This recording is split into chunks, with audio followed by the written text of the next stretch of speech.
Chapter 8. Why I took up the study of mental science. I have frequently been questioned about my reasons for taking up the study of mental science, and as to get results of my search, not only in knowledge of principles, but also in the application of that knowledge to the development of my own life and experience. Such inquiries are justifiable, because one who essays the role of a messenger and teacher of psychological truths can only be effective and convincing as he or she has tested them in the laboratory of mental experience. This is particularly true in my case, as the only personal pupil of Thomas Troward, the greatest master of mental science of the present day, whose teaching is based upon the relation borne by the individual mind toward the universal creative mind, which is the giver of life, and the manner in which that relation may be invoked to secure expansion and fuller expression in the individual life. The initial impulse toward the study of mental science was an overwhelming sense of loneliness. In every life there must come some such experiences of spiritual isolations as, at that period, pervaded my life. Notwithstanding the fact that each day found me in the midst of friends, surrounded by mirth and gaiety, there was a persistent feeling that I was alone in the world. I had been a widow for about 3 years, wandering from country to country, seeking for peace of mind. The circumstances and surroundings of my life were such that my friends looked upon me as an unusually fortunate young woman. Although they recognized that I had sustained a great loss when my husband died, they knew that he had left me well provided for, free to go anywhere at pleasure, and having many friends. Yet, if my friends could have penetrated my inmost emotions, they would have found a deep sense of emptiness and isolation. This feeling inspired a spirit of unrest that drove me on and on in the fruitless search upon the outside for that which I later learned could only be obtained from within. I studied Christian Science, but it gave me no solace, though fully realizing the great work the scientists were doing and even having the pleasure and privilege of meeting Mrs. Eddy personally.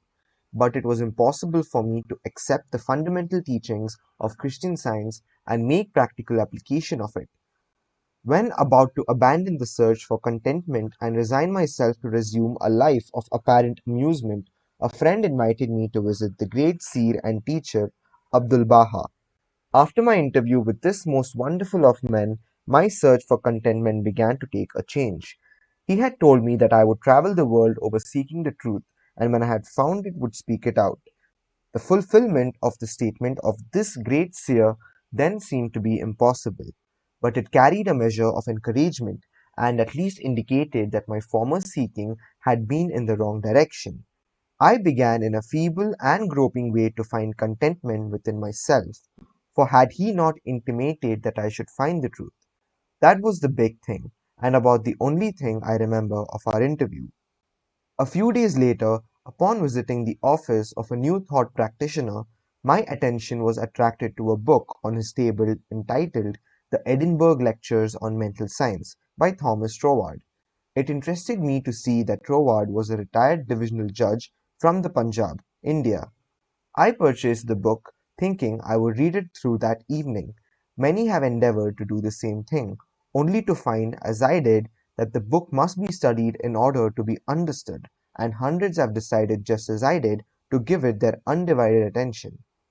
After finding this treasure book, I went to the country for a few days, and while there studied the volume as thoroughly as I could. It seemed extremely difficult, and I decided to purchase another book of Towards in the hope that its study might not require so much of an effort. Upon inquiry, I was told that a subsequent volume, The Door Lectures, was much the simpler and better of the two books. When I procured it, I found that it must also be studied. It took me weeks and months to get even a vague conception of the meaning of the first chapter of Door, which is entitled Entering into the Spirit of It. I mean by this that it took me months to enter into the spirit of what I was reading. But in the meantime, a paragraph from page 26 arrested my attention as seeming the greatest thing I had ever read. I memorized it and endeavored with all my soul to enter into the spirit of Toward's words. The paragraph reads, My mind is the center of divine operation. The divine operation is always for expansion and fuller expression, and this means the production of something beyond what has gone before, something entirely new, not included in the past experience, though proceeding out of it by an orderly sequence of growth.